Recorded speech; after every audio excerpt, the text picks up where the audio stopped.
It was found. It's great to have you with us here on a Thursday night. We begin tonight with those chilling new details on the brutal killings of 4 college students in Idaho. Tonight, the 18-page affidavit now revealed in the arrest of the suspect, Bryan Kohberger, before a judge in Idaho today, facing murder charges for the first time.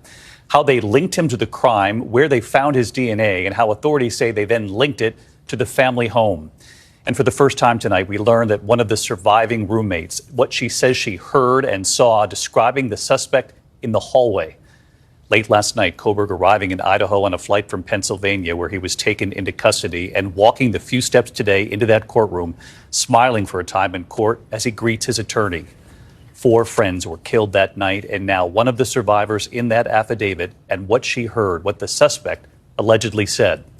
ABC's Kana Whitworth leading us off tonight in Idaho.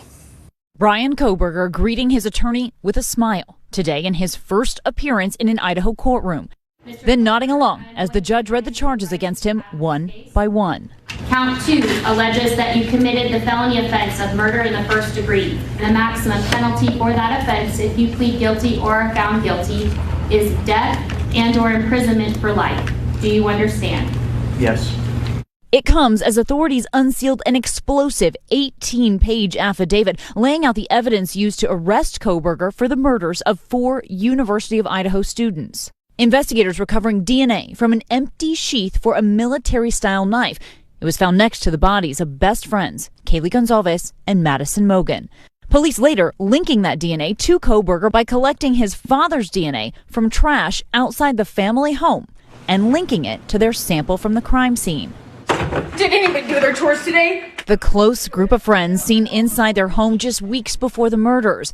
And for the first time, we're hearing the chilling account from one of 2 roommates who survived. She was on the same floor as 2 of the victims who were killed, Xana Kernodle and Ethan Chapin, telling police she was woken by a noise at 4 a.m., hearing Kaylee say something like, "There's someone here." Then she heard crying from Xana's room, followed by a male voice saying, "It's okay.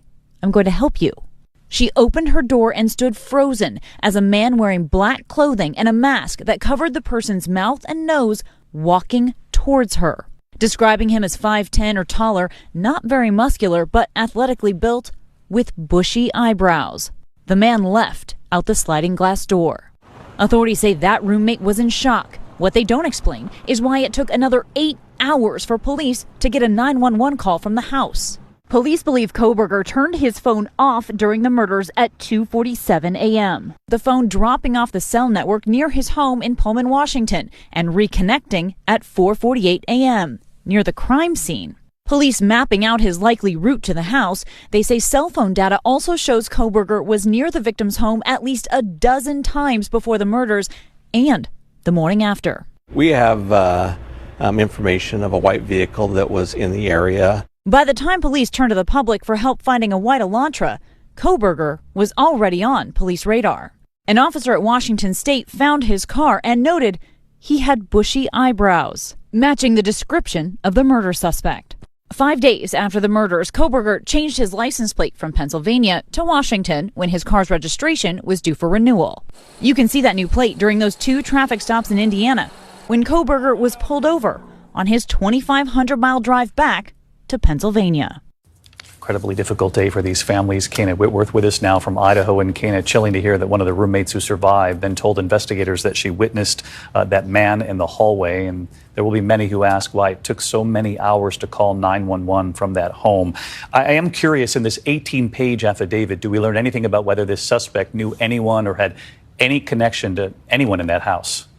Yeah, David, and on the 911 call that was made nearly 8 hours after the murders, what we do know is that that call was made from one of the surviving roommates' cell phones and that multiple people were on the line with the dispatcher. Authorities saying now that they have their suspect, their investigation into motive and connections has really just begun. And they'll be relying on that cell phone data that shows he was near the home at least 12 times before the murders, maintaining, David, this was a targeted attack. Yeah, near that home multiple times. Kana Whitworth leading us off tonight. Thank you.